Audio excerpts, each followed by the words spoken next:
at least watch it myself afterward, but there could also be some other thing. Do you like publish it somewhere, or? We have a YouTube channel where we've recorded previous seizures. So if you'd like it published there, then absolutely, let's do it. Yeah, let's see if it's worth. But yeah, we will see what happens. So okay, let me start then. So of course, you know, my name is Peter Strömberg, and yeah, I've been calling myself and being called Pez for very long. So that's a handle I use.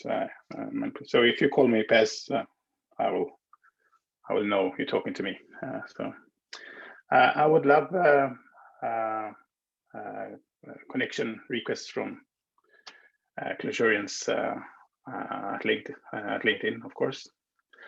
And I also talk a bit about Calva and Clojure stuff on Twitter, even if there's stuff there as well, so you might not want to see, but it's up to you.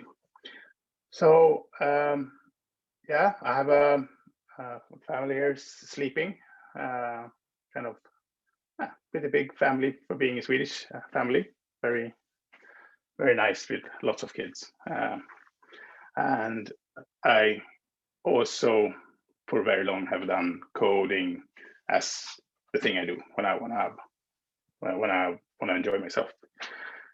These days, very much so. And the only other thing I do is I sharpen knives as well. I like that, kitchen knives. So yes, and of course, to get food on the table, I'm hacking health at Piloxa, which is I would say it's still a startup, but yeah, somewhere between startup and scale up. We're trying to help people with managing their medication schedules, how medications fits into their lives, and we are using mainly a mobile app built with Clojure script React Native for that. So I would start today with talking a bit about Visual Studio Code. Now, of course, people maybe know, and a few of you have used Calva, so but anyway, I think it's something. It's important to why Calva is, of course, that thing, and then we could have a look a bit about on Calva and what it can do, and then talk a bit about why Calva,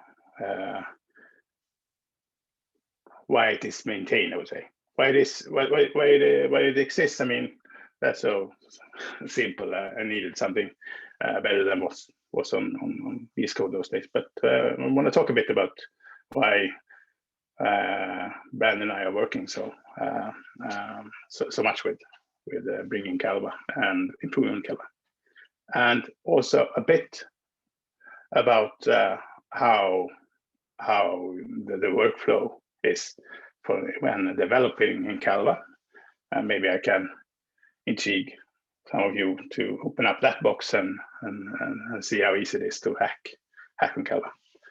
And even if I put like a question thing at the end, I would love if you interrupt me during and ask. So maybe we can make it more of a discussion than just me broadcasting. But it's up to you. But I will certainly welcome questions. Yeah, so Visual Studio Code then. It is not just my favorite editor. It is a lot of people's favorite editor, and it's growing. I don't know anything actually about the numbers, but it is really taking market share. That much I know, and it is so for a reason. Really, it's really easy to use, and no one needs to figure how do you select text, paste text, type text, search, stuff like that. Everything just works like it does in any word processor or anything else you might have been using. And one thing also making VSCode particularly easy to use, it's like it's using this command palette. I think maybe Sublime brought to the table. I don't know where it started, but anyway, it makes discovering commands and features in VSCode super easy. And even when extensions add commands and stuff, all that was also very easy to find, and it all the time displays the keyboard shortcuts for you, so you can just pay attention to them, and then you can be a keyboard wielding developer. And also the same command palette really gives a lot of power to VSCode. It is actually more of a prompt. So if I use Command Shift P to summon it, it starts with that greater than sign, making the commands. And if I can filter commands super easily, and let's see,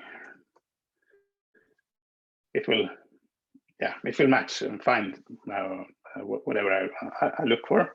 But if I don't have anything at the start there, then it is a file finder with the same ease, or maybe I don't know, same easy to find any file. And if I don't know, in this kind of file, no, let's I can see if I can open up a file like this, and then so it finds the symbols, for instance, in the file. And if I do that, it finds symbols globally in the workspace. So yeah, so it's very the command palette prompt makes things very powerful. And the search replace is also super powerful. So if I search for something, I don't know.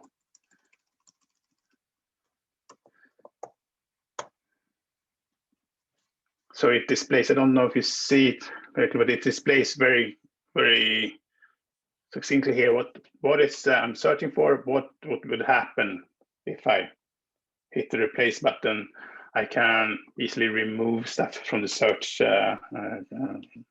content. I can search, of course, for whole words, regexes, everything like that. I can remove or filter in which files I want to search in. So it's for a very long time before Calva had this Clojure LSP under the hood. There was, no find symbol and stuff like that, and find references in Calva, but it was okay actually, because this search and replace is so very easy and powerful to use. Of course, it has the multi-cursors, also very easy to use. I don't know, if we're on this here and we select it like that, and I just do Command D, and then I have both of them, and now I can, of course, update everywhere it is. Same thing there. Made a lot refactoring commands within the file. Not as necessary. Now we have refactorings, and I'm super happy for that. But it's VSCode out of the box makes a lot of that things very easy. The Git integration is awesome. Was before even Microsoft bought GitHub, and there is this super nice extension to Git called GitLens. I don't know if it compares with Magit fully, but it's somewhere there, I would say, somewhere there. And this GitLens developer, he's part of the VSCode team today, which has made VSCode extension builder community very nice, because now we have one of our men inside the team embedded. That has really made a lot of difference for how we can communicate with the VSCode team. So that's really, really nice. Sync of settings and things in VSCode is totally amazing. You can.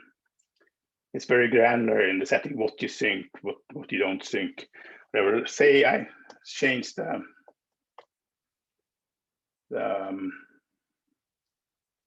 theme, so I use a light theme here, and then I go to some other machine. Here I have another Windows machine that I'm remote desktop in it too, and it is logged in with the same GitHub account.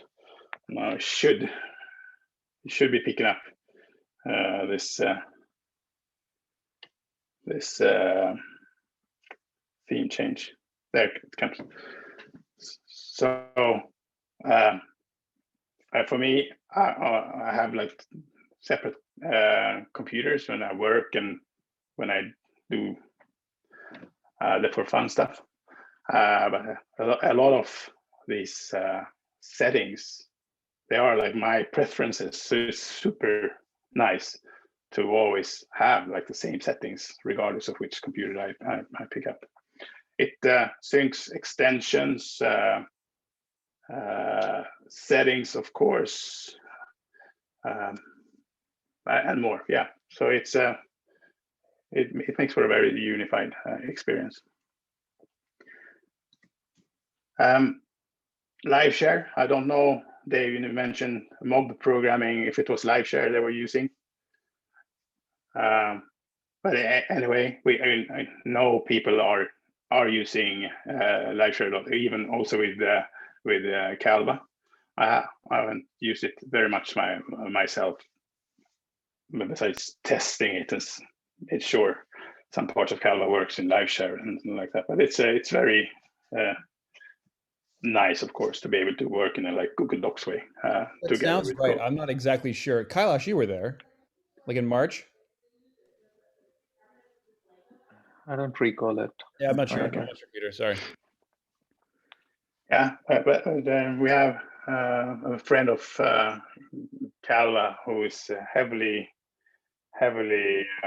using live share, and he has provided several PRs to make Calva work well together with it. So when you use the REPL, you use the REPL together as well. Something that also improved a lot when we made the output window or a regular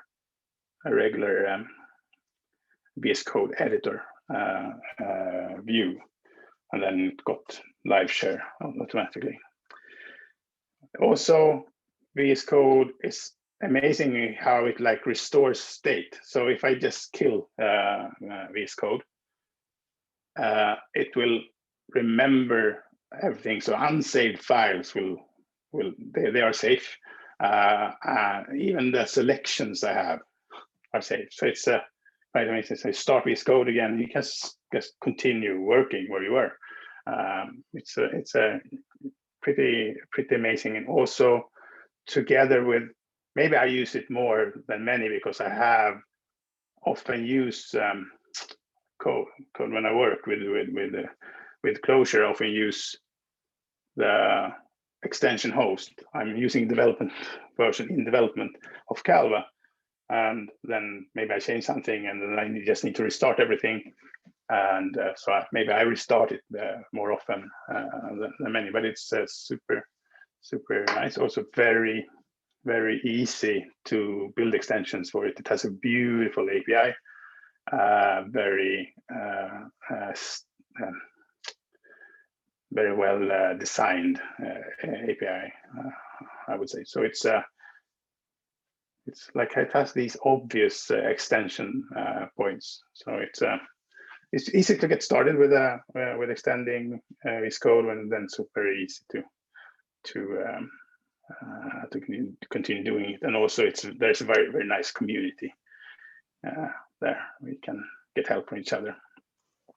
Are you able to write those extensions in Clojure script? Say again? I said, are you able to write those extensions in Clojure script? Yeah, certainly. It's Electron and a node, like so you can use anything that compiles to JavaScript, I would say, as to develop. Calva is written partly in Clojure script, and I know Clover, the chlorine for VSCode, is written entirely in Clojure script, and he's also leveraging Borkdude's Sky. I don't know if that's how you pronounce it, but the small Clojure interpreter in there. So it's yeah, definitely you can use Clojure script. It's very you can open a lot of VSCode projects, and at least my machine doesn't ever protest. It just does it. So that was a reason that why I actually had to create Calva to begin with, because I was using a small MacBook Air 12-inch. I was a product owner at that place, so I didn't have a developer machine, so it couldn't really handle Emacs, and it certainly protested against IntelliJ. But VSCode was no problem. So it is Electron, but I think it's reasonably lightweight, actually. Very stable. I don't think VSCode has ever crashed on me. I don't know, Brandon, has it ever crashed on you? Are you talking about VSCode itself? Yeah, VSCode. Yes, but that was only because I'm using some kind of odd Linux distribution that the Microsoft distribution didn't play well with. But other than that, no, it's pretty reliable. Yeah, it is nice, and it's there when you started. It's just there. It's there. There's no like start time. I don't know how they do it. Mm-hmm. The thing about it though, that it is also hard to extend. Sometimes some things with this API they have, which keeps the user interface very consistent to the users. So as an extension developer, when you extend VS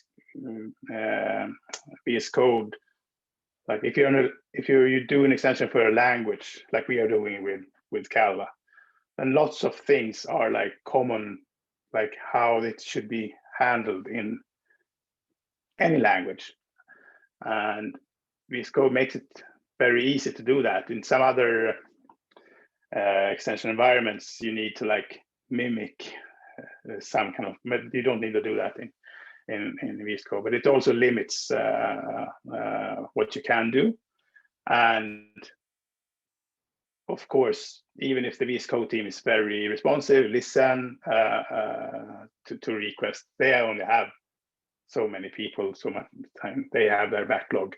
They care a lot about the design of the API. Things can take a really long time.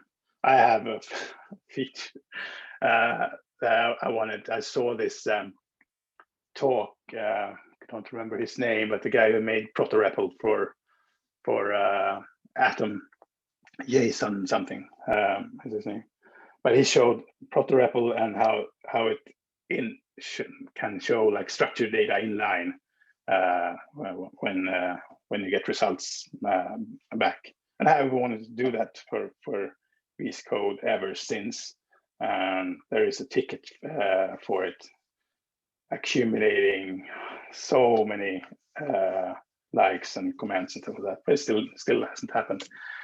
And another thing that I have spent a lot of time with trying to do is trying to get PAR-Infer smart mode to work in VSCode and in Calva, but I've failed, and much better programmers than I have tried as well. So there is a PAR-Infer extension for VSCode, but this smart mode is not really possible. In some other editor environments, that is also super hard to get PAR-Infer in. I think that was one of the reasons that Sean LeBron actually more or less discontinued his work with PAR-Infer, because he saw he couldn't get it out on the most important, some of the most important places. So yeah, it's but that's you have to deal with that, I guess, and we do whatever we can. We do, of course. That's great. That brings us to Calva. I would say, unless some, but you can ask whatever you want. Yeah, so Calva was released 3 years ago. I was kind of surprised. I think I started to think about it when Kailash had asked me to come and talk about Calva here with you. I was starting to think how long has, because it felt like it was like very recently, but it's actually 3 years. So I found post on Clojure, like I do in April 2018, when I tell people, hey, I have made Calva. I also tell people that I didn't know what I was doing back then, because I didn't, but that's improved. So I'm still with it, and since October 2019, Brandon joined. I think it was 28th of October, something like that he joined, Brandon. And that's super good, because Brandon is as passionate as I am with Calva, and yeah, we work together a lot. Not so much pair programming and stuff like that, but we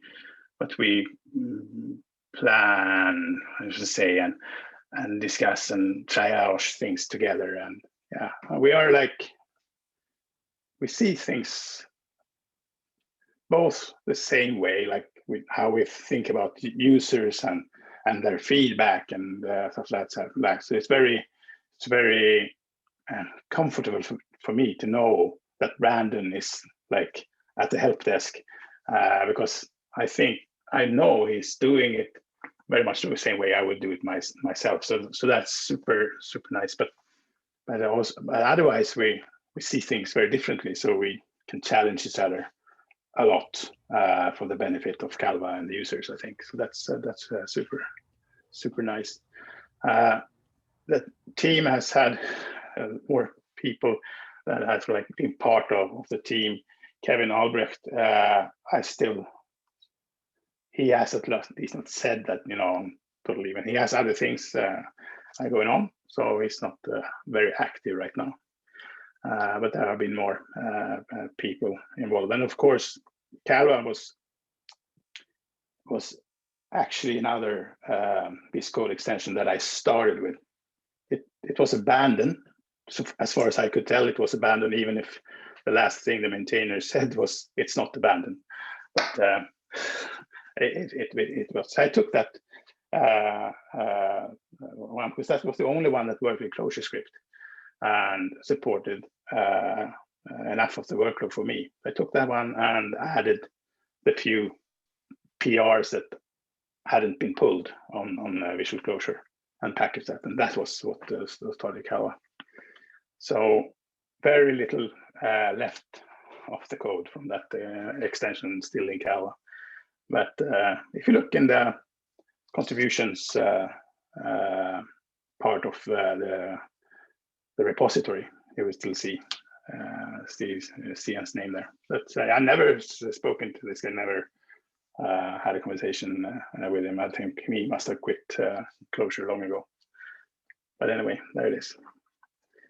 So what can Calva do? Yeah, it can do most things these days, actually. That's a bit amazing that it has grown like that to be. It is like a complete development environment. So that's nice. We still have some holes in the Clojure development support, maybe, but you see it like as a general development environment together with VSCode. Yeah. How do you? What channels do you get feedback for Calva from? So yeah, good question. So the main feedback channel might actually be GitHub issues still. I mean, we get a lot of the input and stuff not working, of course, via GitHub issues. I would say maybe it competes with the Slack Calva channel. What do you say, Brandon? Yeah, I would say that's correct. Yeah, quite a few people in the Calva Slack channel, and it's there's something going on in there pretty much every day. Yeah, and a lot of we get a lot of like these nice just sharing on kind of feedback from the reviews section of the VSCode marketplace as well. I think we're up at like some 36, 37 reviews so far, and all of them are 5-star reviews, and people just like take the opportunity to love bomb us that way. So that's also a very nice. I still get very every time I see a notification on the phone that there's a new review, I always think that this will be the first bad review or something. But it's still it's 100% streak so far. So it's really nice. And while speaking about this feedback, and we have this Calva channel which is very active on Clojure and Slack, and we get a lot of feedback, and I think I can count, I think 3 times someone has been like rude or anything there. So it's a kind of amazing community. We have everyone is so even when things are totally not working, they're still very, very nice, and it's easy. It's easy to motivate yourself to help people in that environment. So that's super. Yeah. So let's say it's a complete development environment, and of course the main feature that it had already, this visual closure thing that I picked up to begin with. Of course, it supported interactive programming, and then we have built on that. So today it is very competent in supporting that, I would say. And we have these custom REPL commands that you can go kind of crazy with.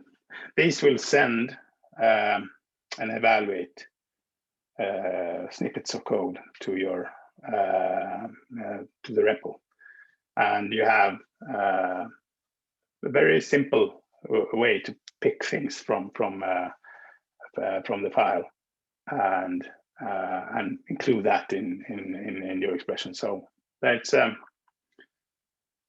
there's a lot you can do to support your workflow.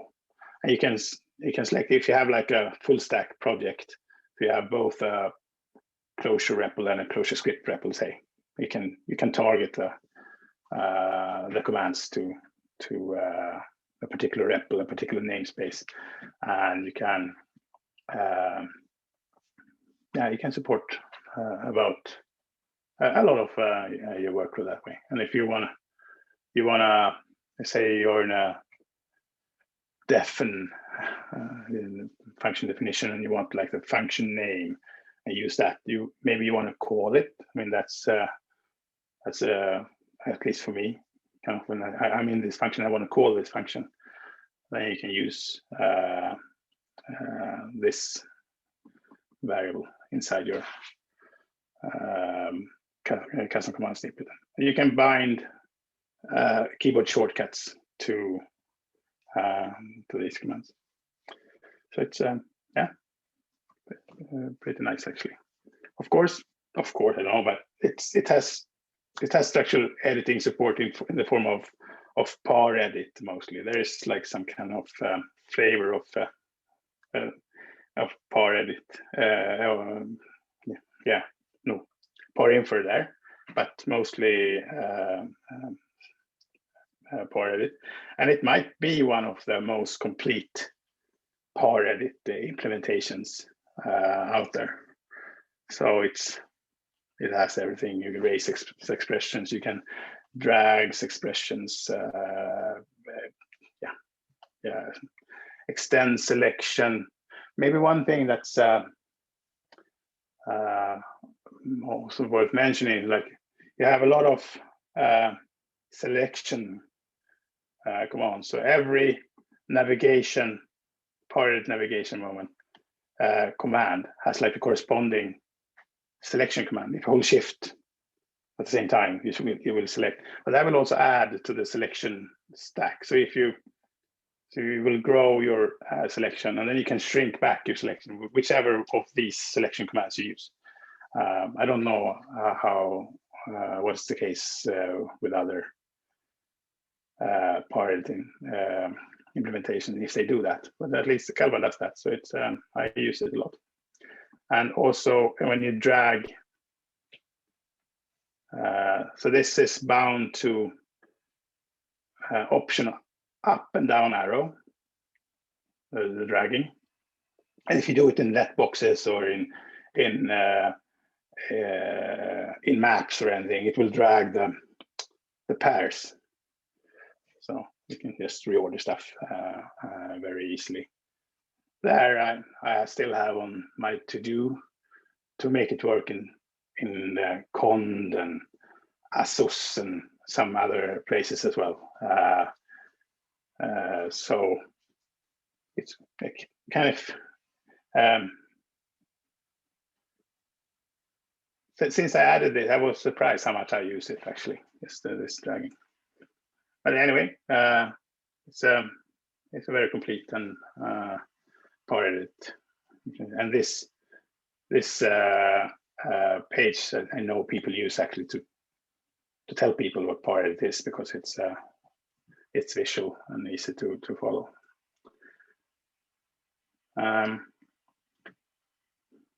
Probably still unique for Calva is we have this focus on making it a very welcoming thing for new Clojurians to try Clojure out, especially then if they are already VSCode users. So we have put a lot of effort into making it as easy as possible to start with Clojure on Calva. So this getting started REPL, you can watch me introduce it here. It is a command that lives in the command palette, and it is fire up to getting started REPL. And it will start, open 3 files for you and then start the REPL on them. So one of them will try to teach you the basics of interactive programming in Calva. So the basic evaluation commands. One will introduce par edit, and one will actually try to teach you Clojure. And it is not finished yet, but you can actually use it to start learning Clojure. and then you will do that in an interactive way using the REPL and try stuff out. So I will show you this one, because this one is like central in this why we are working with Calva. Yeah, so I think this is just saying the same thing as we see here. So here we can also see that Calva, of course, builds on the amazing stuff that other people have built. So it's not only that Calva has, I don't know, 50 more contributors to the code. Some of us has contributed more than others, but anyway, since it's so easy, a lot of people just send a PR and stuff like that. But also, of course, so many open source hours put in by others. Started very much, of course, on top of Seajure and REPL, but lately Clojure LSP matured. Anyway, I think actually Calva had part in that that it matured so quickly, because Brandon started to implement integrate Clojure LSP in Calva, and then it worked super closely with Erik Dallo, who's, I would say, today the main Clojure LSP developer. Snowy, I don't know his real name right now, who created Clojure LSP to start with. He's still there, which is also very nice. And I think Brandon, Eric, Bork Dude, and Snowy worked very hard to get it to put Clojure LSP on the CLJ Condo wheels. So it like uses the same AST, if you like, as CLJ Condo uses for its linting and everything. So it's very high precision in everything Clojure LSP does. And the way the LSP protocol works, which Brandon knows a lot more about than I do. But anyway, from my perspective, the first time I experimented with it was like I just like started Clojure LSP and called the function in the VSCode API, and all Clojure LSP's features just poured up in my editor, and I had refactorings and could find references and do all that kind. Then, of course, it was much more work than that Brandon put in. But on some level, this LSP protocol is super. Yeah, it's one of the most amazing techs I've seen. Almost as amazing as Seajure and REPL. And REPL is also kind of and REPL is a sort of a precursor in a way to LSP, but it's much more what would you say, at will, on demand.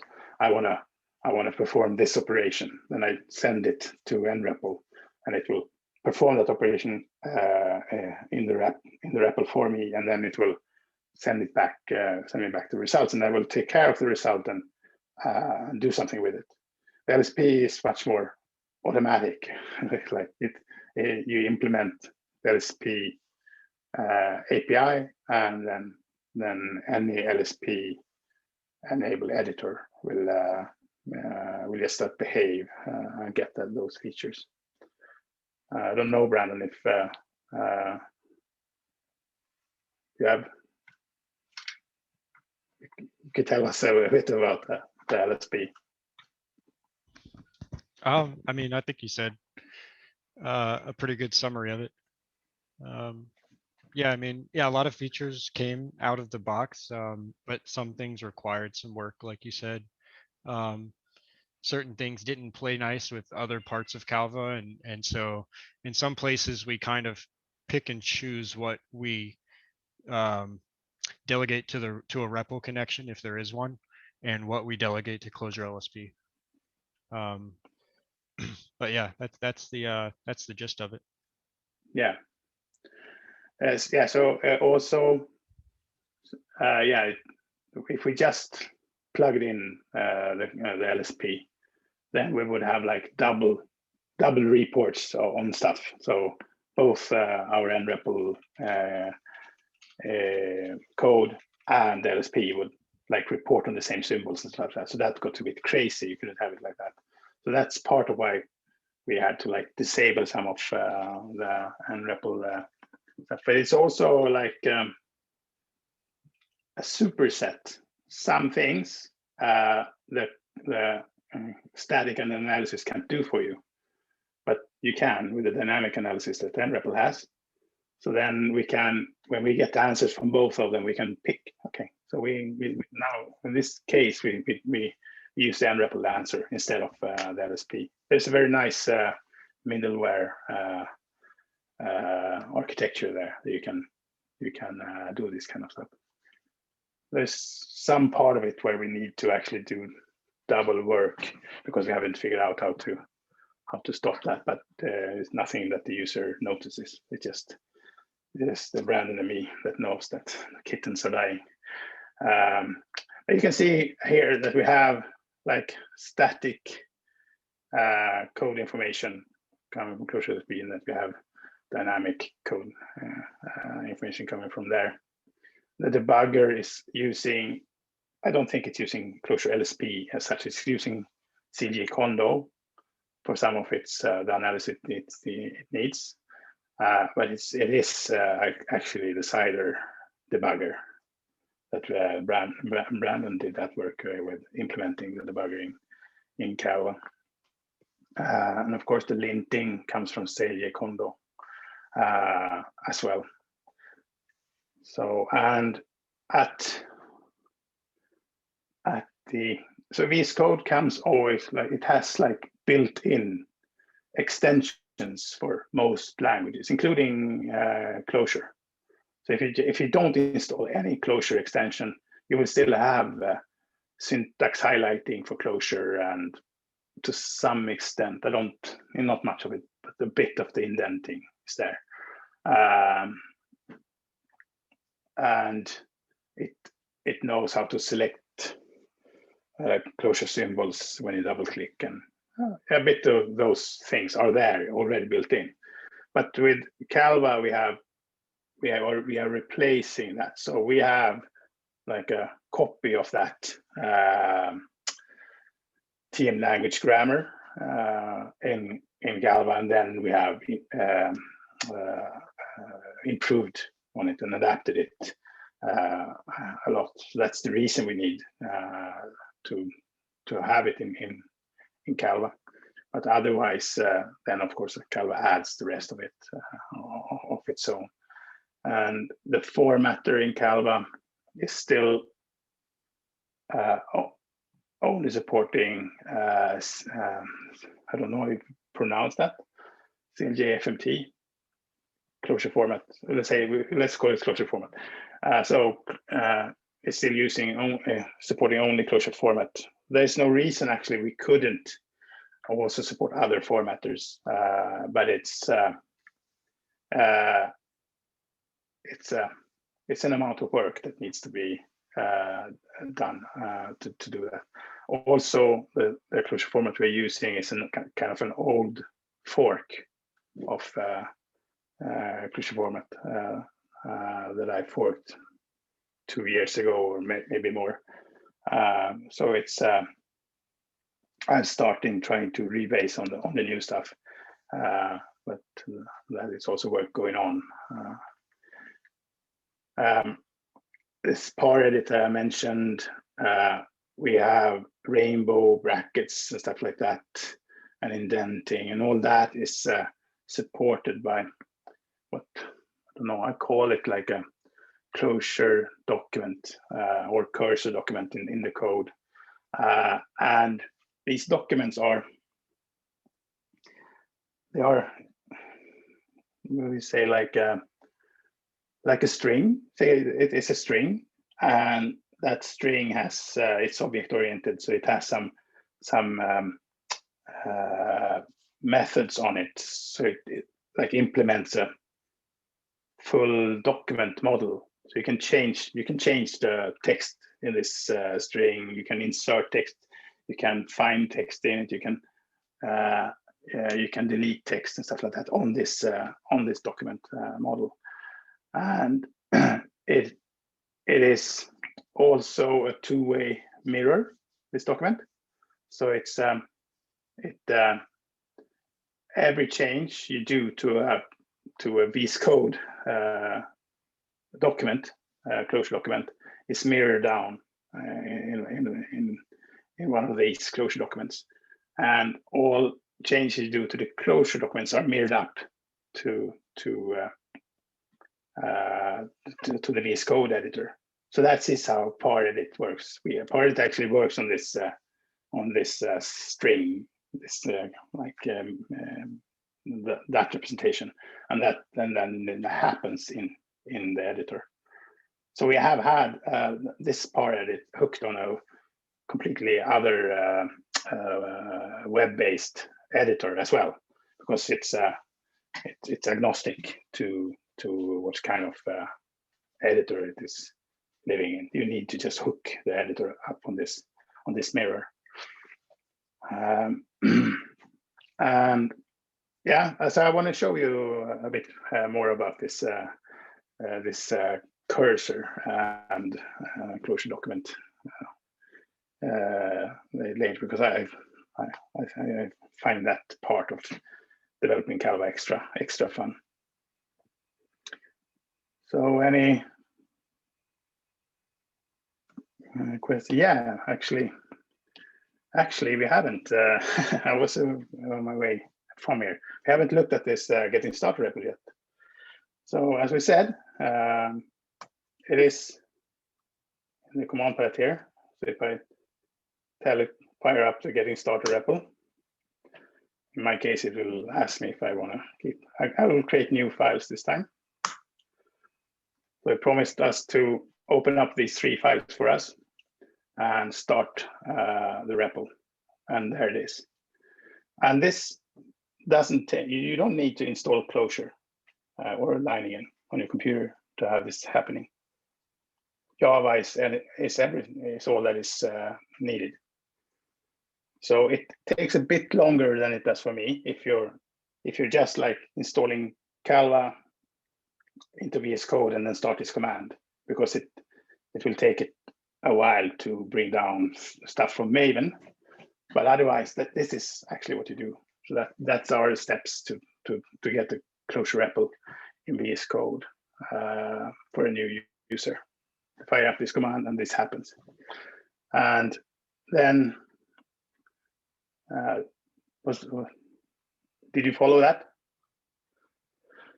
I can also tell you that the reason we can do this is SporkDude. Again, it's always SporkDude. He has made this depths CLJ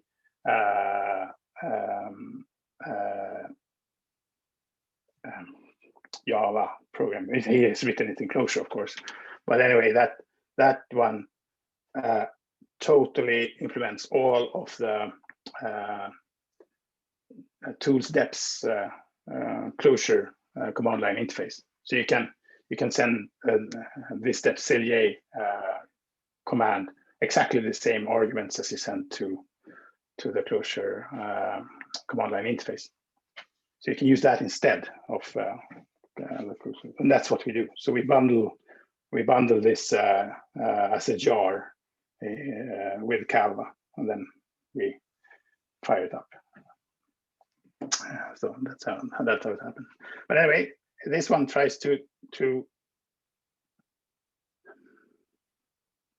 get you started with the most important thing when you start with Clojure development in your editor. It is this interactive programming. It is this evaluation of things. So we have tried to make these commands really accessible from the keyboard. So it's Alt or Option. Option is easier to say. So Option Enter to evaluate the top level form. deafens and defs and stuff like that. So if I do that there, then I will define this function. So we won't read all this text, but that's what it instructs you to do. And also, I think, Calva might be one of the first editors to do this, but inside a comment, which is where many Clojure coders start developing new things, we are considering it as a new top level context. So if you press Option Enter here, it will actually evaluate that top level form you are on. So if I would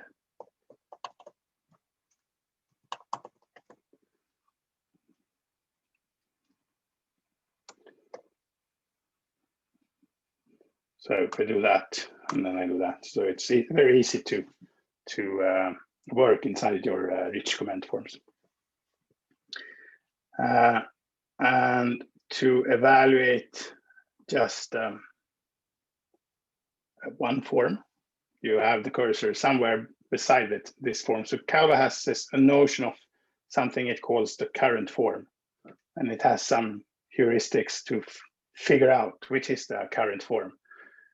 But on some level, it is just the form where the cursor either is in case it's a symbol, or if it's beside in case of it's either a symbol or a list of some kind. So if I do Control Enter, I will evaluate the current form. So I can stand on this side on this form and do it as well.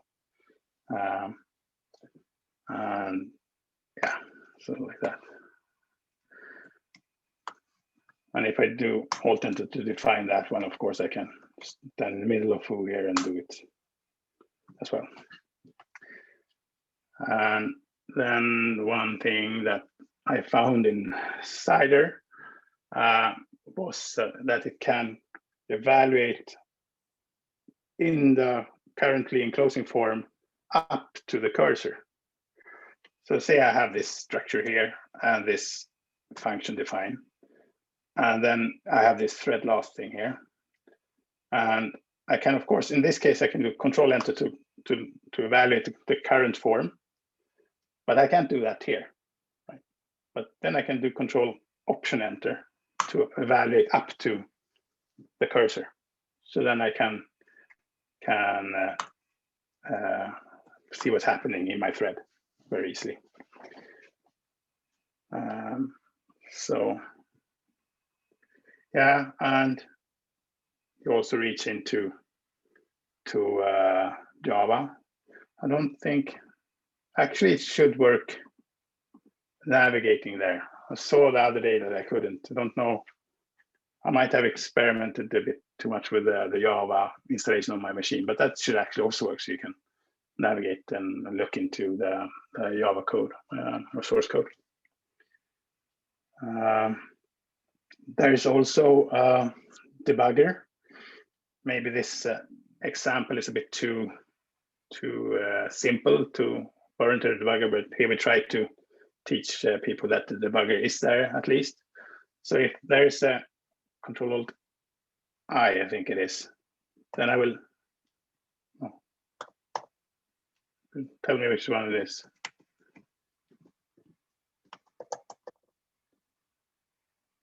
Should be that one. Yeah. So then I will evaluate this function and also instrument it for debugging. And now if I will call this function, it will open it up in the debugger. And then I can see the local variables there. And where is the, and I can step inside here. And now it should, of course, blow up because that's where the bug was in this case. So yeah, we have a debugger there, very useful in some situations, I would say. And to uninstrument it, all you do is evaluate it in the normal way, and then you can call it without it stopping in the debugger. There are also some other explicit things you can put into functions to put breakpoints there and stuff like that. Brandon knows much more about this because he's the one who built this on top of the Seajure debugger.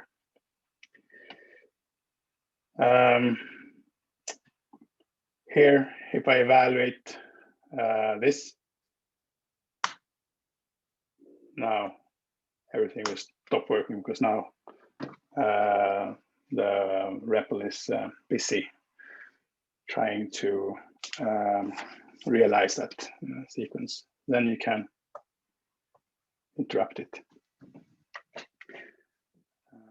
Now we have the REPL back at our command. So I would say I've noticed a big difference from we released this getting started REPL and then from before that, because like the level of support questions we got just raised, because now they don't ask these things anymore. So it really, I would say it really works for its purpose to get people started without having to ask about it. I see it like the tip of the iceberg. I don't know if that's an expression in English. It is. You recognize? Yeah. So every time I get a question like that in some of the support channels, I wonder how many had this problem and didn't ask. How many gave up at this point? So that's one of the reasons why you want to raise this the level of the kind of questions you get, because if you get questions at the next level, then you know the iceberg there's much less of the iceberg below, because much more people have started to figure out how they can evaluate stuff. Then they have reasons to continue. But before they have tried it, they don't know what they are missing. So it's very easy to put it away if it doesn't seem to work. So that's yeah, that's how I see it. This also tries to teach you some of the power edit commands. So Calva, I would say Calva is not really opinionated software. It's not one of those actually, except here of it. We really want people to use power edit in strict mode to protect them from deleting and breaking the structure. So here we even call the other mode caveman mode. You can switch it off with this button here. Do you see it? I have some zoom stuff here. We can remove it. So here, if you can toggle it. Now it's in this caveman mode, and now it's in strict mode. In strict mode, it won't delete stuff, as you guys maybe are used to if you're using power edit. But if then in this mode, of course, sometimes you want to delete something. You know what you're doing. Then it's as easy as you just use Option backspace in this case. Then now you have broken the structure, but you do it on purpose, really. And if I toggle this one to K-man mode, of course, now I don't get the protection. Now I can just delete stuff.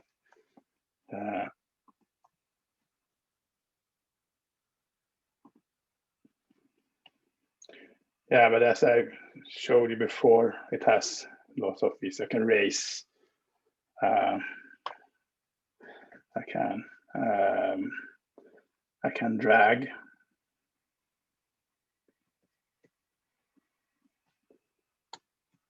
Like that. So we don't have a let box here, but I could show you how. Let's make ourselves a let box.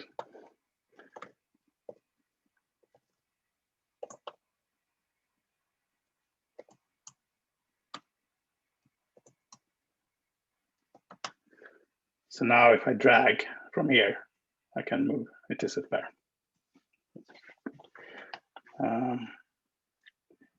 Yeah, and this goes on. We have also like a dedicated part. It's very short here.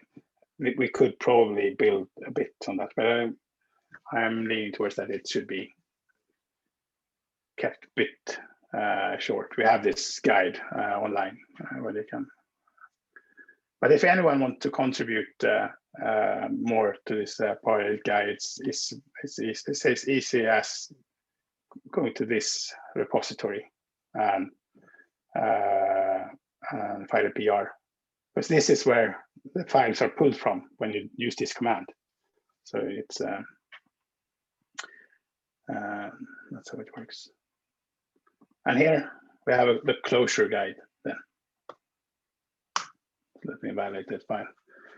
So, and this is, as I said, kind of a big thing. So it's so far 2,500 lines of code, and it's still not finished. I hope to get sometime during my summer vacation to get this to some kind of finished state, but it still has a lot of the fundamentals. You can start learning Clojure this way. And I would love if you tried this and also tried to introduce new people to Clojure using this and gave us feedback about how it works. Kind of a lot of people have looked at it and see that I'm not lying, at least, about Clojure in this. I don't actually. I still see myself a bit as a Clojure beginner. So writing this guide has been very rewarding for myself, because I have been forced to actually learn more about the fundamentals of Clojure to be able to write this. I really hope that this one will contribute to making it easier to onboard new Clojurians. So, any questions about this before we continue? I don't have any questions, but I'm a huge fan of the getting started REPL, and that's how I've started learning Clojure. So thank you for putting all the work into making this work. Yeah. That's awesome. Yeah. I love to hear that. That was you made my day. That's super. Yeah, and you know where to go. It's in the bottom of these files. You have the repository there, where you can, if you see something that you think should be there, or it's wrong or whatever. Good. Yeah, I just want to say that the guide is awesome. You did great work with that, because it kind of came out of nowhere. Like suddenly we were working on different things, and usually I know if you're doing something, and suddenly you just had this PR with these big guides that you were writing. And I was like, this is awesome, because we had talked about ways of helping beginners and guiding people better, so that they would not have bad habits starting out, or rather have good habits starting out with things that people don't pick up on right away. And this is the perfect solution to that, in my opinion. Yeah, thank you for telling that. I agree. Also, for me, it came a bit out of the blue as well. In a way, it was something that someone said about the jack-in command. I think it was Alex Miller actually that said that we had like this debate about the jack-in command in Calva. Maybe you don't know what the jack-in is. So that's one of the features in Calva, is that you can start your project injecting the Calva dependencies on it from Calva. So if you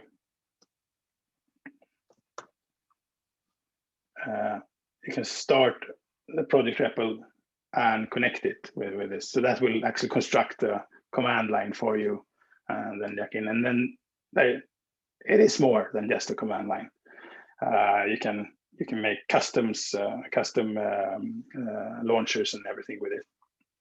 This feature is a bit, some experienced Clojurians think it's unnecessary, but I have personally seen the difference between having this command and not having it. Again, the level of questions I get in the support channels. So many questions about how do I start my project, and we needed to do all this work with helping people start their projects. And again, my worry was this top tip of the iceberg. Of course, how many people don't get their project started and give up on Clojure totally, or just on Calva, whatever. So this command has made a huge difference when it comes to how easy it is to get started with Calva. So that was like the first step of this. And then I think it was like Alex Miller who said that this command is like the difference between guiding people to use the Clojure prompt in a terminal and actually having them start Clojure in their editor. So that's the huge difference there. Is like the prompt is a bit of a dead end. You can try Clojure out, but it's not how you actually develop Clojure code, right? Clojure code is developed from the editor plugged in to your application. So then I had that like in the back of my head a while, and then I realized that we should fix all these, because the reason this is even a debate is that it has been so much work getting this jacking command working on Windows, and it's still not working fully on Windows because of a Java bug. But we have, I don't know, I put so many hours into it, and then some people say, why are you doing that? This command is crap. No, we should put all this time on fixing this, but we should also go further than that. We should do this real getting started experience and help people really get started. So that's how it was happened. Just came to us in a way. We can return to that if we want later. I think, we could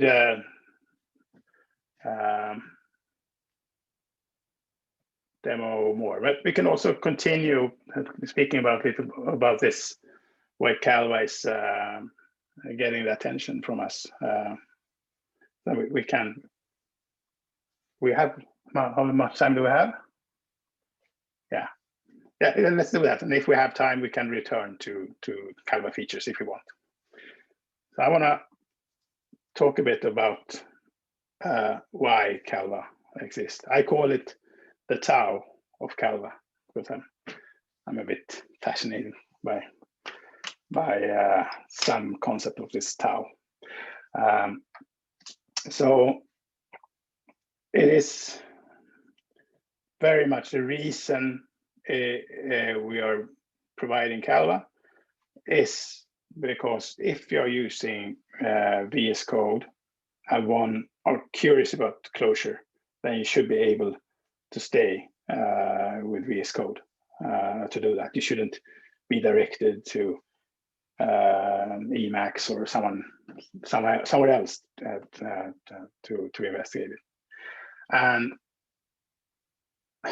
there is something about this, because no one really, people debate editors a lot, but no one really cares about editors.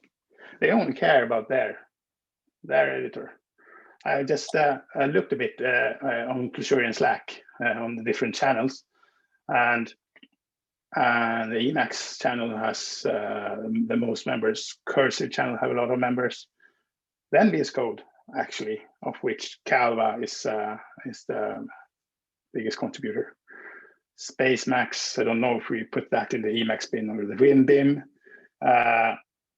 And then there is an editors channel with quite a few people in it, but nothing. Okay.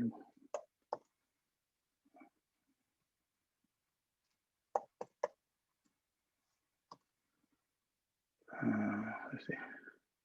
Nothing really happens in that channel. It's always like this. No one talks about editors actually.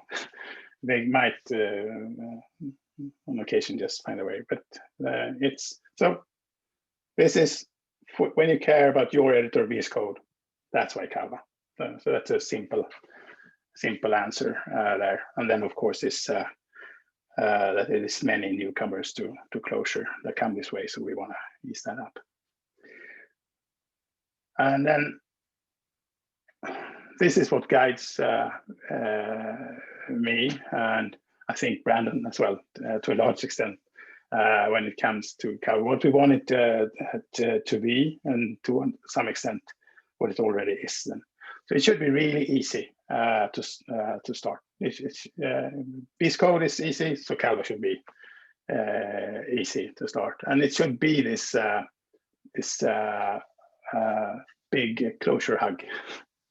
That's what I want it to be, and it should be, of course, easy to use, but it should also be complete. So you don't have to put it away and then start learning Emacs anyway, because that's where you have all the support. So it should be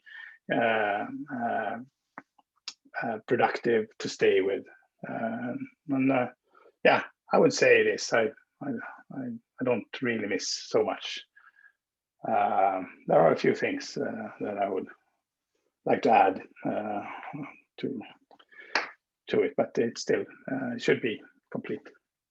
And also, we have put a lot of work in making it super easy to hack on it. So it's not just that it's easy to hack on a VSCode extension. We have tried to really pack it down to a few commands, and given the documentation and the help you can get from me and Brandon, it should be very easy. And so far it looks like that. People open issues and then I tell them to make a PR, and a few questions later, maybe there is a PR there, and we can pull in new features to Calva. So it seems to work. It's also be reasonably well documented. So we have this Calva IO site where you find documentation on Calva, and yeah, it's not everything. It's not documented, but it is reasonably good documentations, I would say. Other people should speak about that. And also one thing is that we sometimes do the documentation first as like a way to develop Calva. I have an example of it here. So Calva, this jacking command, we talk about, it's not just with jacking, also when you just connect to a project. The projects look very different from each other, especially on the Clojure script end. People are very innovative. So Calva has this way to support that, in a way you can configure a custom, we call it a custom connect sequence. And it was me and Kevin Albrecht who designed this kind of over several weeks in one hammock in Germany and one in Stockholm. We were talking about this and hammered down, and I was documenting it before it was built. So this is the feature request telling how it should work. And this is very similar to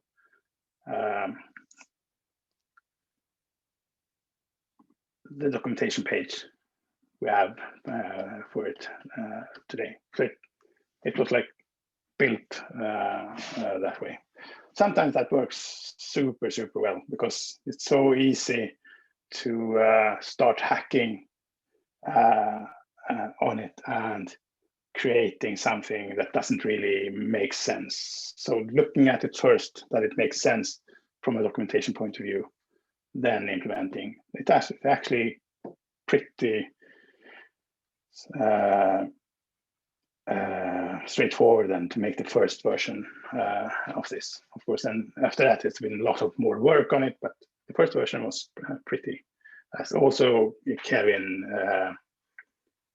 to thank for that, because he's a very good software architect, I would say, who can put together very sound and maintainable code bases. So that's great.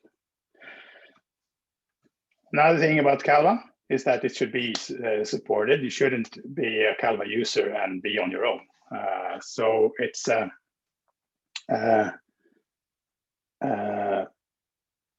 like a promise from us that if you want and need help, we are there. We want to try to help. And as I said so far, the way people ask for help and give us feedback and say it's so nice. It's just a pleasure to be at the Calva support desk, I would say. But in that, it's also super important that it is Brandon and I who have things at stake here, our time. So it is we are calling the shots here. So it's we listen intently to feedback, but it is not like driven like that. It's not like someone says do this and we will do it. We have a clear idea what Calva should be and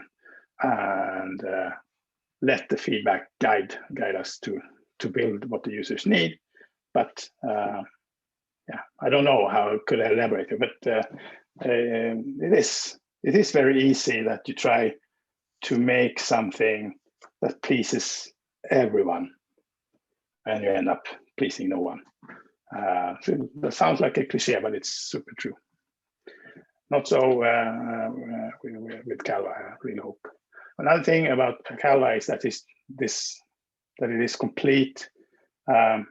It's very different maybe from what you can do like on Atom when you set up your Clojure environment and you pick and choose and read guides online about all these extensions that you should put together and use to get your environment. But with Calva, you get it all in one package. And also everything is configured. You start with defaults. So you just install the extension, fire up the getting started REPL and get going. So that's how we want it to be. It's also moving pretty fast. I would say in changing pretty fast. We have done some kind of dramatic changes on the way.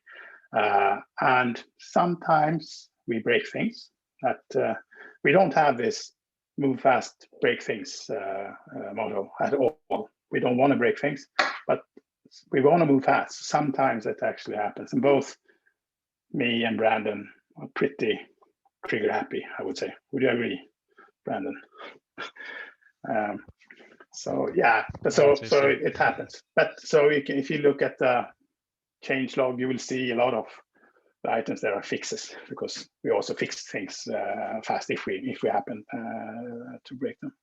And we also do this changing of things in knowing that we're dealing with humans. We're not building an API, right? It doesn't need to be stable in that way. People can adapt, and they need to adapt if they're going to be on this train, because it will be things will be changing. So yeah, I can just have pasted the changelog here, but just to show you what we're talking about here. So this is the changelog as of today, and so this is for April, March. Yeah, you get the idea, and it continues on here. And there is actually a huge gap here. For a very long time, we didn't maintain changelog.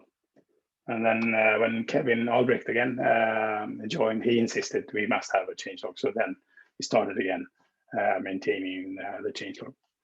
And here, somewhere here, you will find the start of Calva based on visual closure, adding some features. That's how it started.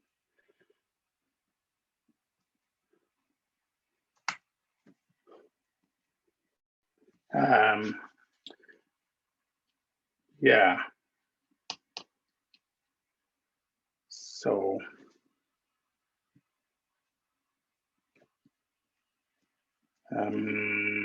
questions on this?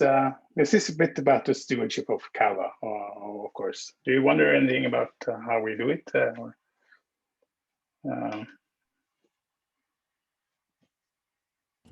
How often are releases made? Do you have a regular cadence, or is it sort of as needed? It is as needed. So this is a release. This is a release. This is a release. So just I think that for me, it needs to be something in the changelog in this unreleased here. This one has been there for a while because I've been personally been very busy with preparing presentations and stuff like that. So, but otherwise, just need to be one thing in the changelog, and I need to have time to take care of any fuck up. So for me, I don't do it if I don't have like an hour of time that I know I can spend on if something would break. So very long time ago that happened last time, but in the beginning it happened at times, and this decision to have this buffer saved things a lot. Not to have that. And I think in this Brandon is or very much on the same page. I think Brandon might want to release even more often sometimes, but a while ago, Brandon spent some time on our CI pipeline to improve it so that it's, because it was a few manual steps to it before, but now it's so super easy to release a new version of Calva. Just fire one command, and then it happens, and it's published on the VSCode marketplace and also on the Open VSX marketplace, which is the Eclipse Foundation's Visual Studio Code extension repository. So some of the open source versions of VSCode use that repository instead to install.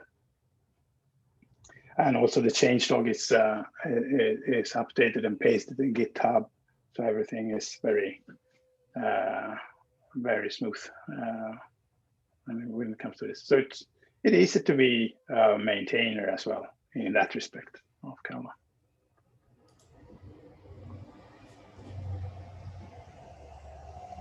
Say stop me if you don't agree, Brandon. Yeah, no, I agree. I think we're on the same page there. So how to hack on Calva then? So as we have this tau of Calva and text here at the wiki. So here, a bit of what I have told you, maybe with a few more or less words, I don't know. You can read about it there. And here you can also read on how to hack on Calva, yeah, some stuff here. I've summarized it here because you start actually with joining this Calva channel on Slack. That's what I prefer that people do, and have a chat with us and see if this feature is something that other people want, and if you might need feedback on aspects of it. So it's good. Start talking to us about it. But then mechanically, it's just you fork this repository, you open it in VSCode, run one command, two commands, because you can jack into the Clojure script part of it. And then you press F5 to start the development extension host. And then you have a development version of Calva running in one VSCode window. And then you can place breakpoints and start hacking on it. So it's, I would say it's super, super easy. For the TypeScript part of Calva, you have the VSCode debugger, TypeScript debugger is a very powerful thing. But of course you need to restart the development host for every change, which sometimes can be kind of painful, of course, but that's the way it is in the TypeScript world. For the ClojureScript parts, of course, you have the REPL, and of course, you don't need to restart stuff if you work there. So, yeah, it's very nice to work in the ClojureScript, and it's so nice to work in the ClojureScript end of things with Calva that both Brandon and I have spent an unreasonable amount of time to try to make more of Calva to ClojureScript, but it gets really, really tricky in some of the when you want to use this code stuff from in there. Some strange stuff happened. I don't know how much time you spent last time, Brandon, but it was a lot. But we got some of it done. Then I would say we moved the state stuff in there, and of course we learned a lot from the experience. But it is saying no to a large extent.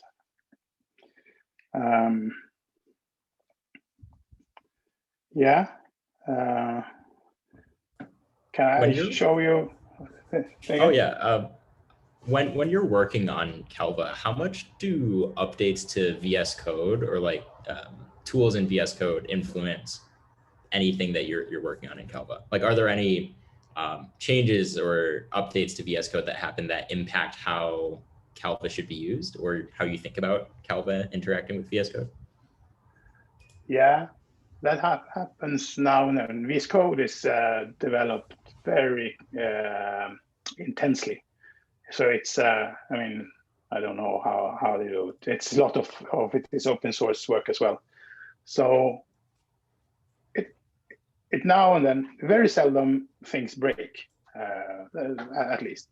It happens because maybe we have cheated a bit on how we use the APIs.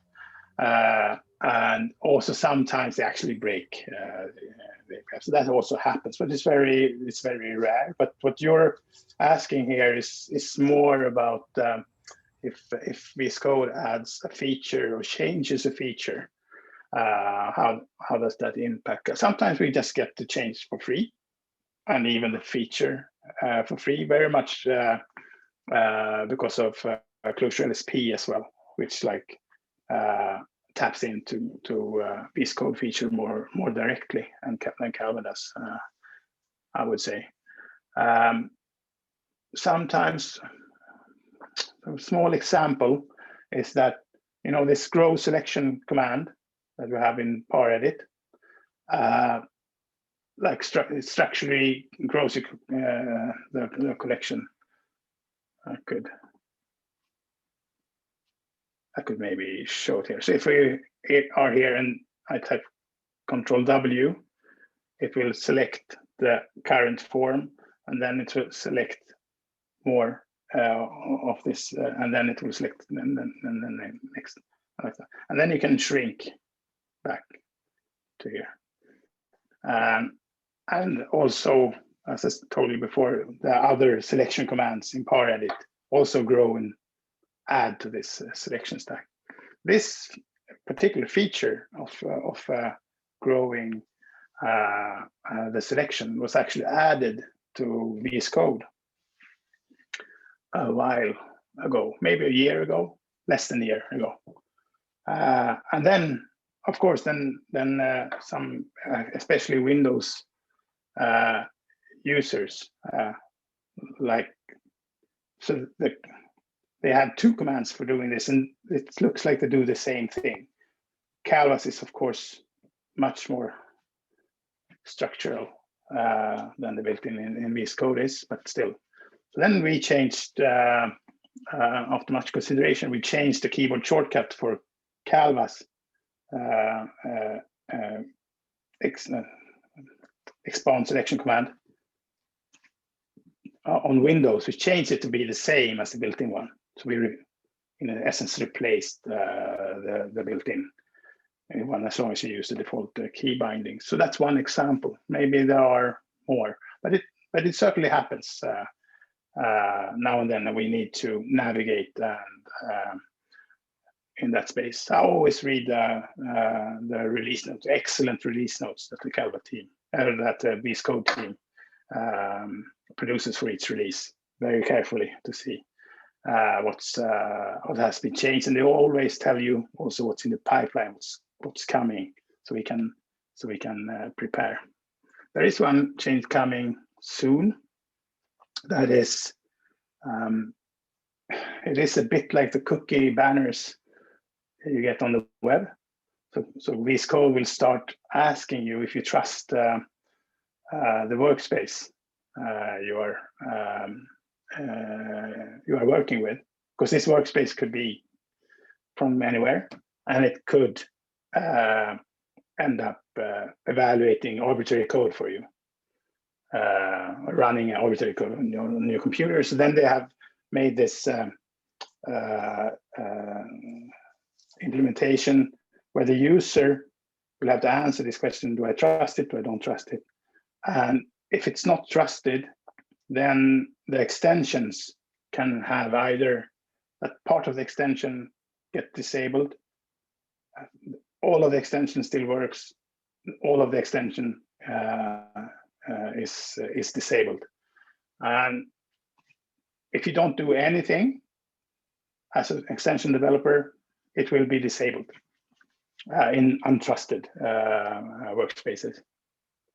And I started to get worried about this getting started REPL then, because I said, okay, we'll run the getting started REPL and then get this this prompt every time. That would be a bit horrible.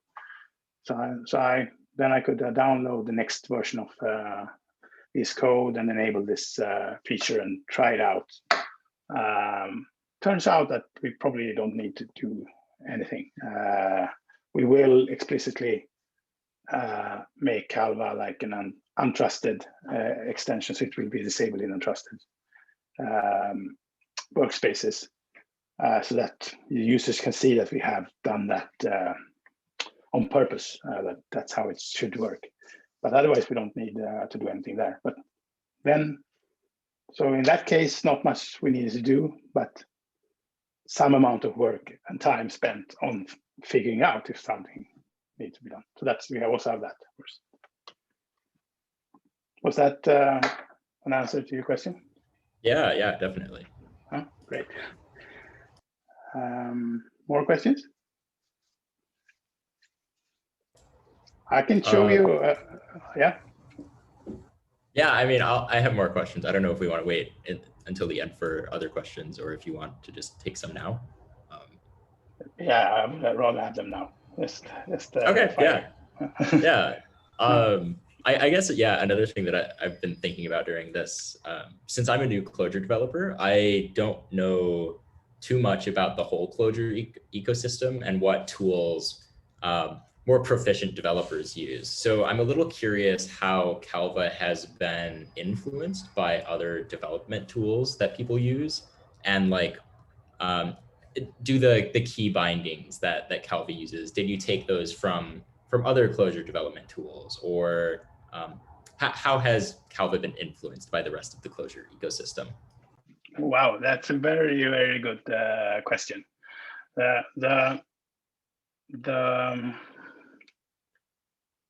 Let's see here.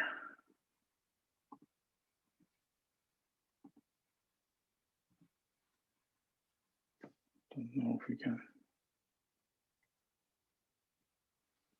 I don't know if you see this, but the first thing that the Calva README tells you that this is distilled from cider. So the reason it's named Calva is that when you do Calvados, you take cider and distill it. So that's why we call it Calva even. And it's not only built from cider things, it's also super influenced by how things works in cider. Also for how things works in cursive to some extent, but mostly from cider, because that's what I was using before. So I wanted it to work like cider. I love cider. So I wanted it to work like cider. So that's the first level on that. So it's hugely influenced.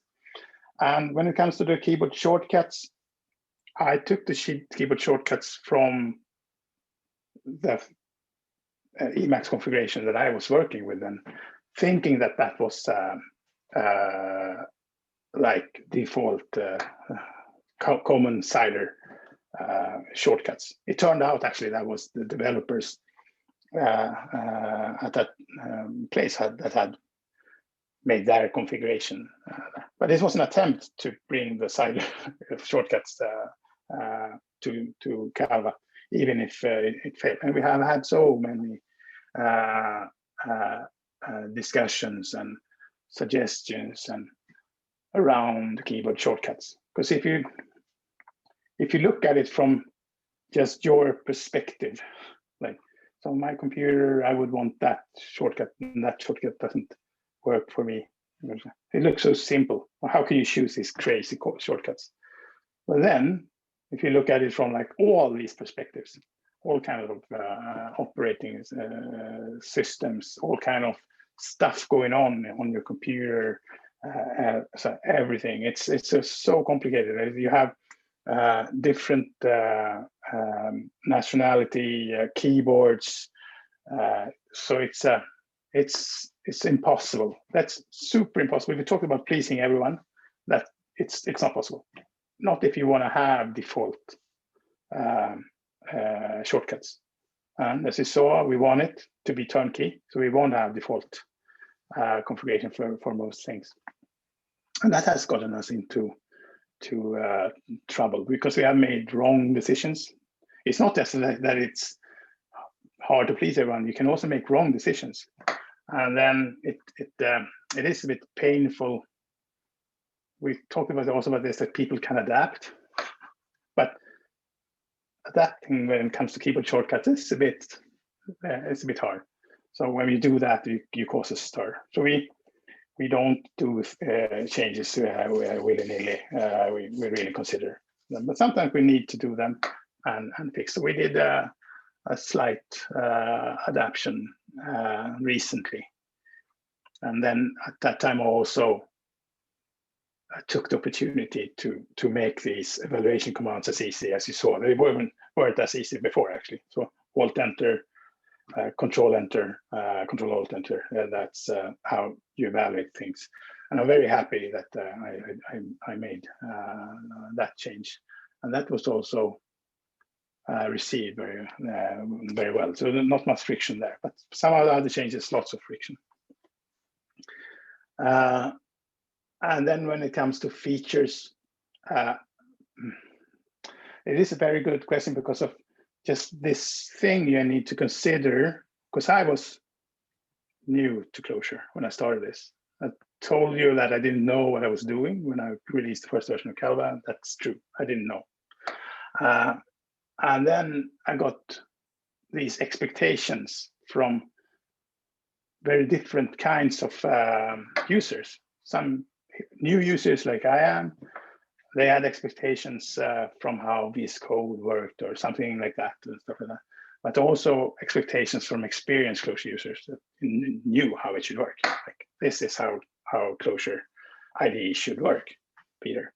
And yeah, so it was hard to navigate in that space, not knowing you have this knowledge deficit and still being this steward of the thing.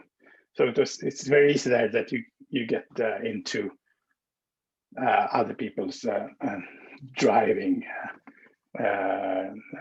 your thing. So, but you managed to steer that pretty well at that point still. But when it comes to the features, then of course it was like Seajure has that feature. People can make a super good case for why that feature is adding value to them in Seajure. So of course we should bring it to Calva. Cursive has this feature. Of course we should bring it to Calva.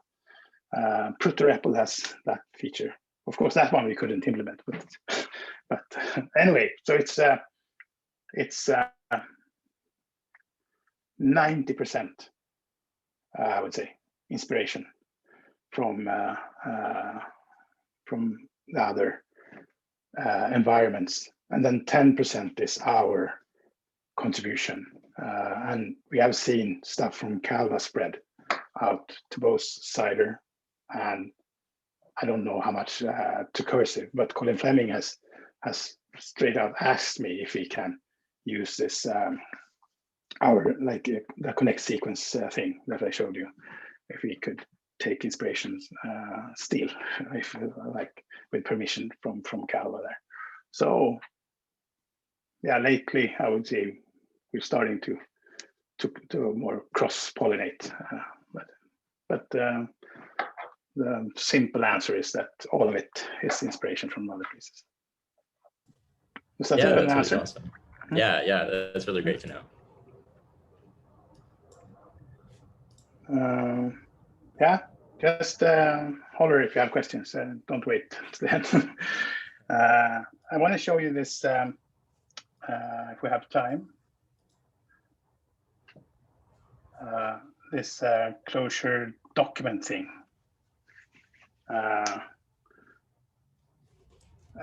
As I said, it's a full-featured text document model, and it consists of these, so you can change and update this document if you call it. But it's also built on a Lexer, Clojure Lexer, and that's a bit what you see down here.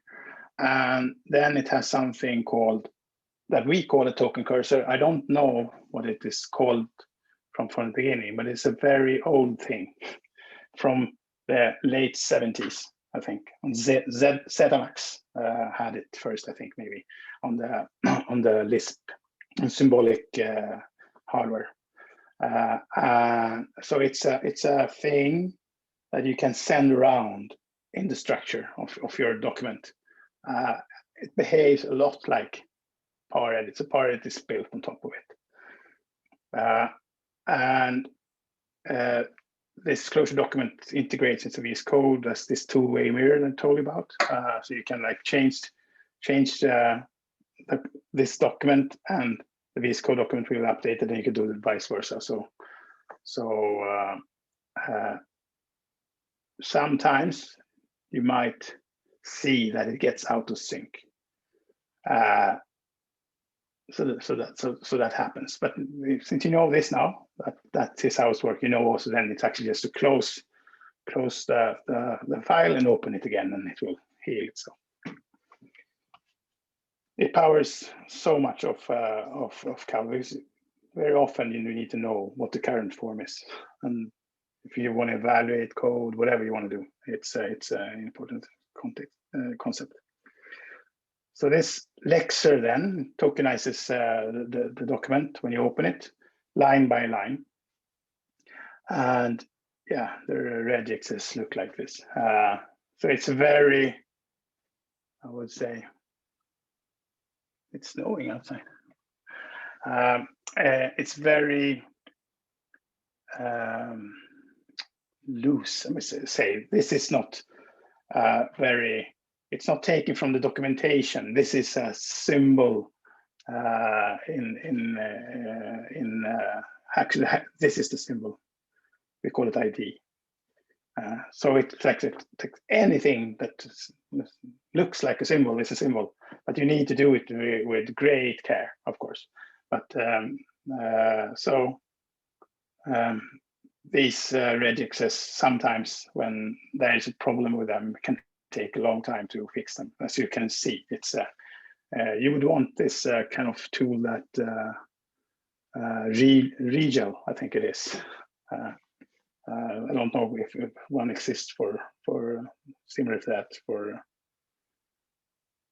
JavaScript, but anyway. So that's the first thing that happens. It's just like it tokenizes everything, scans the document and tokenizes, and then it creates this token cursor. And this is the thing that knows about cursors. So it's different from a plain AST. Are you familiar with an AST? Asymmetric syntax tree, I think it's called. It's how you usually represent code as a structure. But then it's a tree. This is not a tree.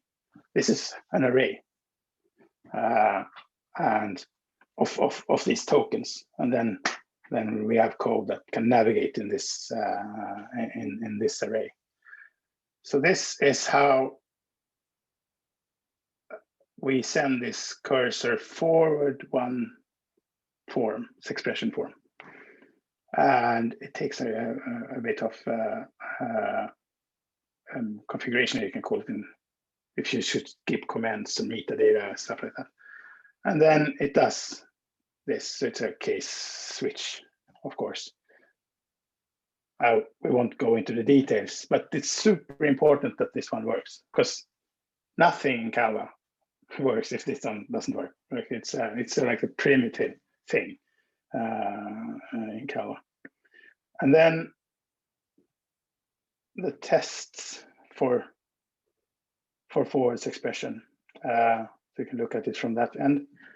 I have invented this syntax here for creating these Clojure documents easily. So then I put a pipe bar where the cursor is, and then I get a new document which has a selection at that point. It can also express start and end of expressions of selections and stuff like that. But at its simplest, it is just a cursor in the document. And then I have two of these documents, and then I send this cursor forward once expression and check that it is at the new place.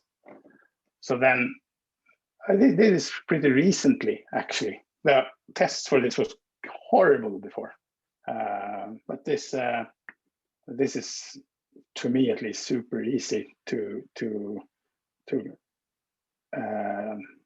do.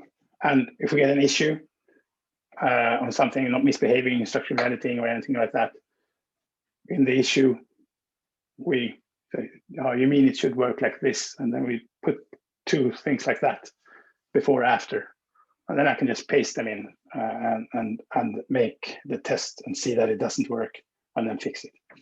So it's I think I have it.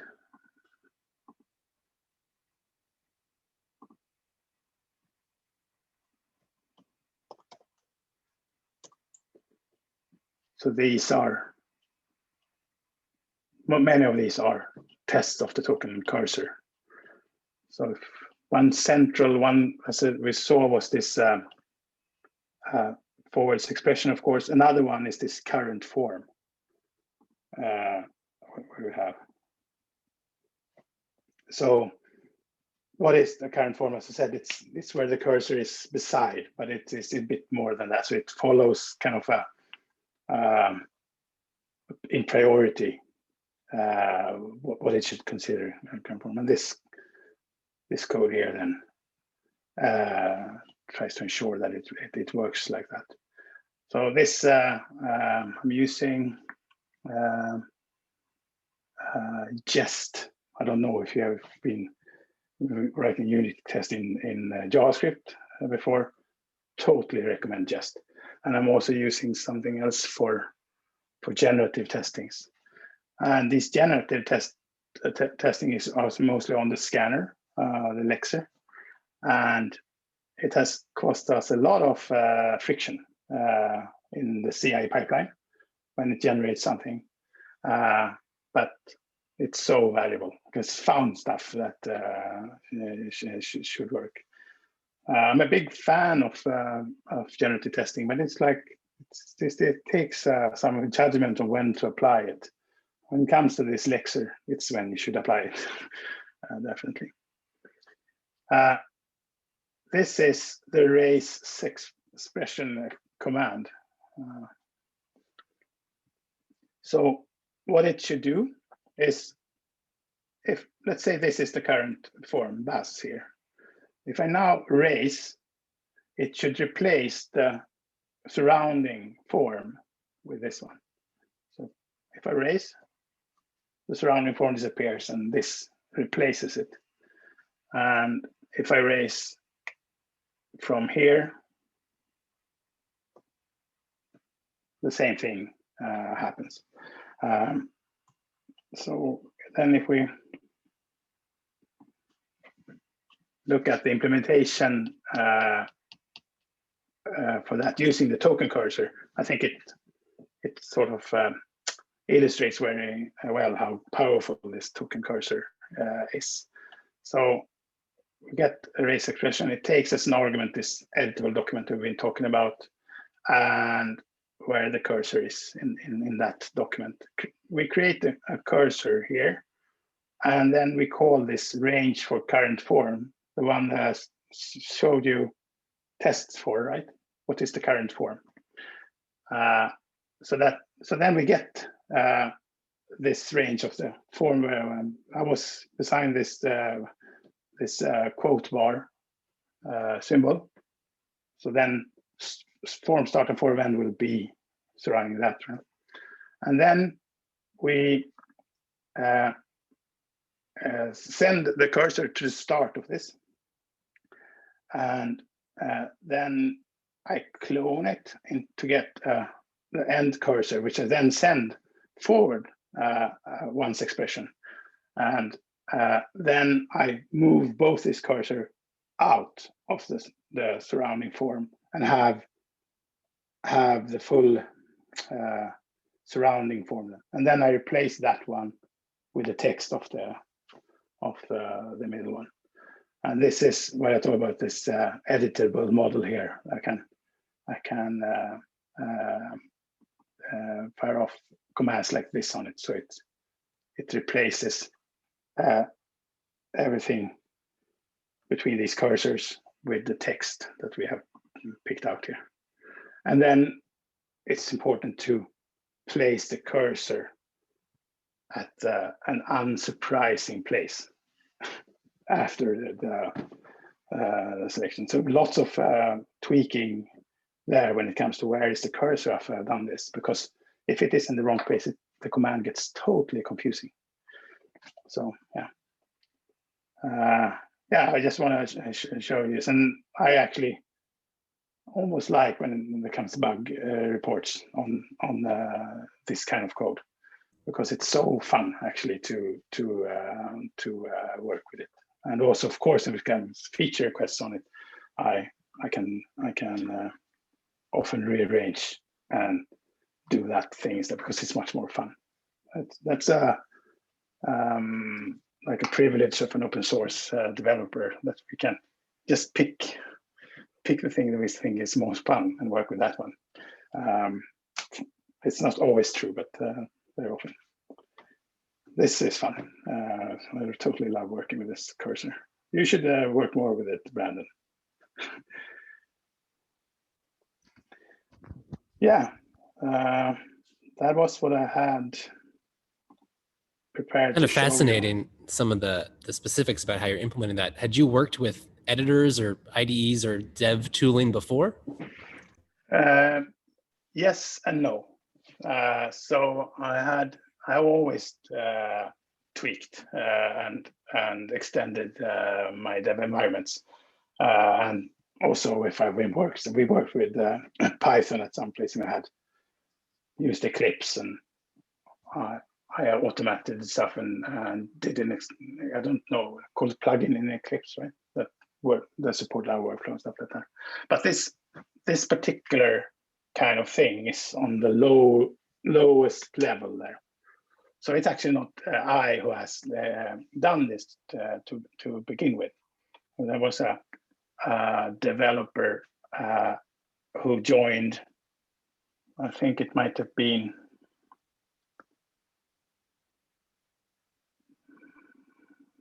maybe some year after Calva was released.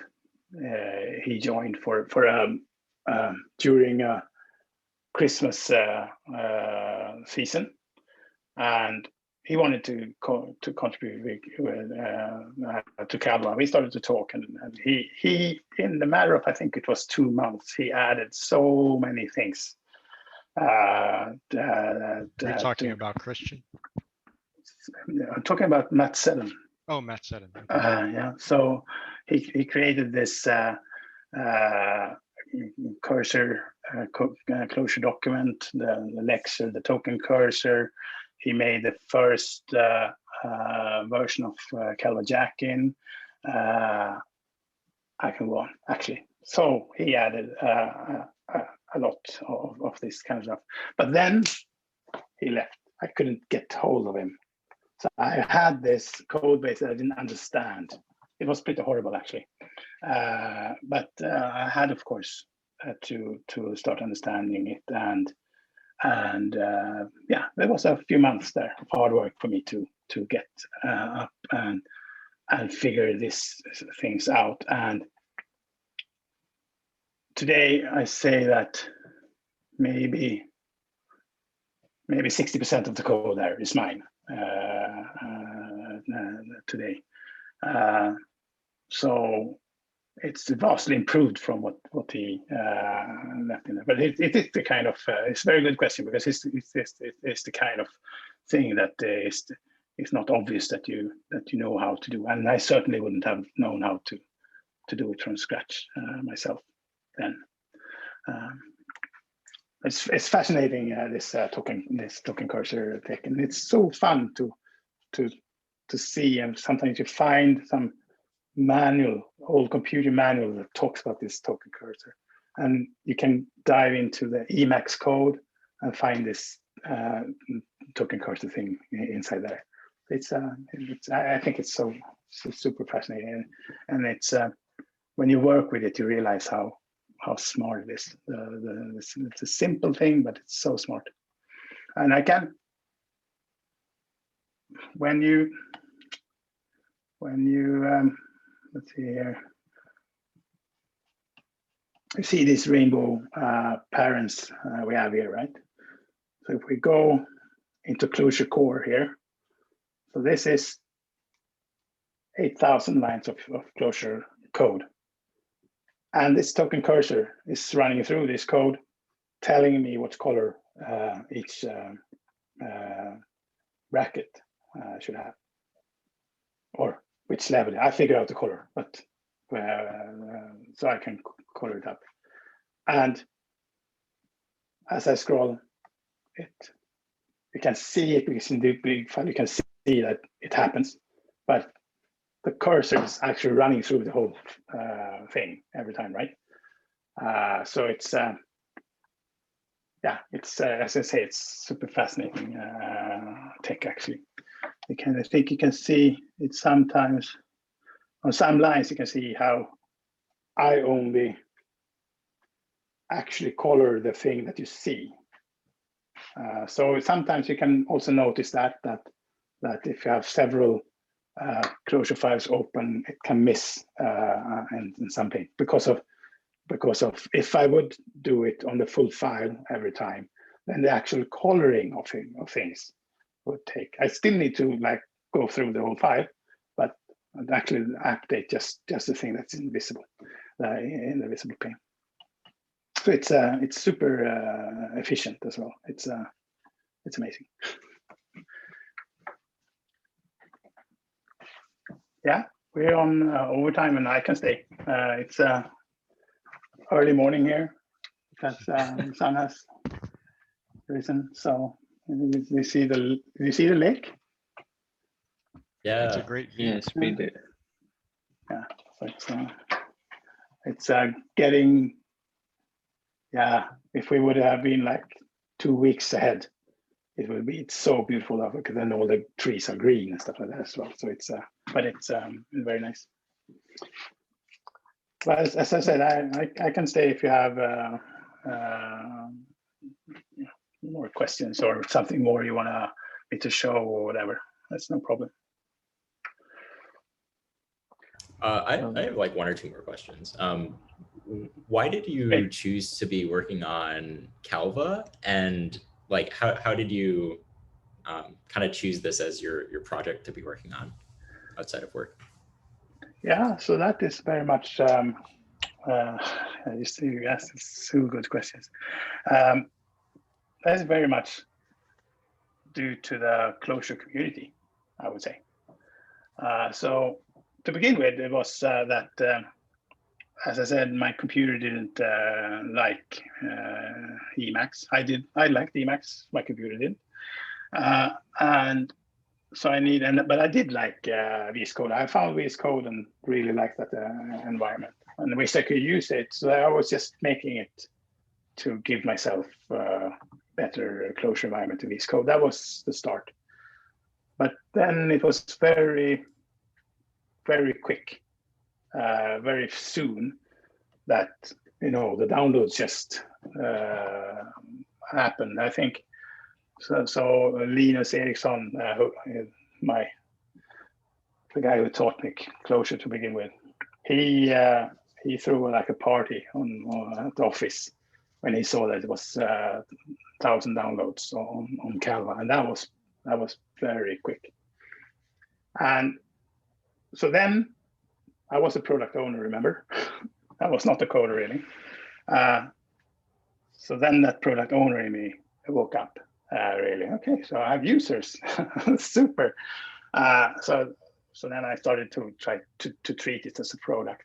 But then also I got so much encouragement from the Clojure community, who also saw this, that VSCode was coming. It wasn't it didn't have the market share it has now, but everyone could see what was happening. And so they were super interested in that VSCode had this support. And Batsoff helped me a lot in the beginning, as did a lot of other people from the dev tooling community. To do this. So that it actually was like a feedback loop that was super addictive and rewarding. I would say that's why I started to really do it. So it was the way my effort was received in the community, really, that made the difference and made me decide that I should commit to it. Yeah, I think that's almost the full story.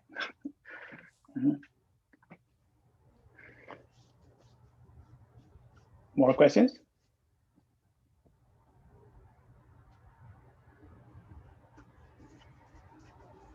If there are no more questions, I think I don't want to hold Peter any further than 2 hours. It's too late. I'm not going to bed anymore. Well, Thank you. This is wonderful, and it really seems like an important resource for new people learning Clojure. I know VS Code is really popular where I work as well, and I know a few Python devs I'll be pointing this out to and see what they think. So thank you for your work. Yeah, because that was the thing I would like to send with you. That would be super if each one of you found one Clojure beginner, someone you want to use Clojure, and if they use VSCode, show them this getting started REPL, and very much from me and Brandon, just to get the feedback from you on how it goes and fares. So we know it's a bit you're a bit in the blind when it comes to this. You only see the questions you get. You don't see the questions you don't get. So it's that would be super if you would take on that task. Yeah, I know for the people from Amperity here, well, I started relatively recently, so I've been using Calva and it's been super helpful for me. And we added it to our like VS Code getting started guide. So if you're getting started as a new hire and you don't know Clojure, we recommend that people start using Calva. So you have a couple people in your corner rooting for you guys. That's awesome. That's awesome. Yeah. How does it work on your projects? Has it been like easy to get it working with your projects? Yeah. Because you have a big mature code base there, I guess. Yeah, I would say for me, it's worked relatively well. I haven't had too much feedback from the other people at Amperity that have been using it. I know that from what I've read on our internal Slack channels, it seems like people have been enjoying it. And I enjoy it and it works pretty well. So, yeah. Oh, great. Super. Yeah, we've been drumming up pretty much at least for the new joinees with VS Code, because cursive was the one go-to for a long time, because Vim has its own steep ramp, Emacs had its own steep ramps. Yeah. IntelliJ was something that was like type and run, and now exactly. VS Code is there, so it's yeah. I'm pretty sure we're only going to see a bump up of the users, because I'm pretty sure I didn't know Calva could do a couple of things until you showed me today, like run up to the line and like evaluate that line. That was really cool, because I mean, what I do is I just comment those lines out and run the whole form, because I've been using Vim and I'm stupid. So you might have that. You might have that command in there. Look for it. So I mean, there are so many commands inside these tools. So it's, but if it is that, they should of course highlight it a bit earlier, because it is a super useful command. Yeah. Cool. I'm super happy to hear that you learned stuff today about what Calva can do. Because I'm not kidding. It a while ago I was hit by it myself. I'm just what it is. I even wrote it on a Reddit thread. We started an Ask Me Anything thing on Reddit, me and Brandon, and then I commented somewhere that I don't know how it happened. All of a sudden, it is this almost complete is the wrong word, but it's very it has the important features and can really be used for real time. And I don't know when that happened and how.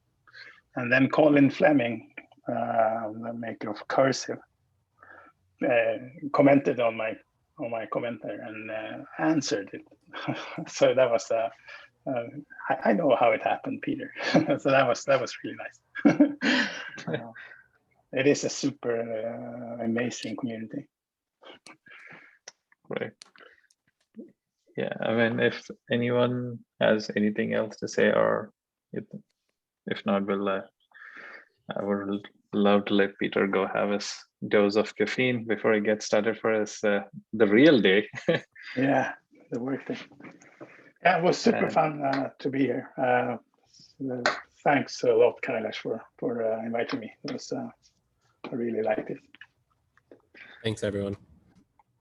Thanks a lot, thank you Peter. so much, Thanks Peter, for sharing your thanks for sharing your passion with us, and look forward to seeing you probably sometime again in the future. Yeah, that would be nice. That would be nice. I still have to visit the east coast of the US. Yep, when flights are a thing again. Mm. Thanks a lot. Super. You have a great rest of the day. Thank you. Bye, everyone.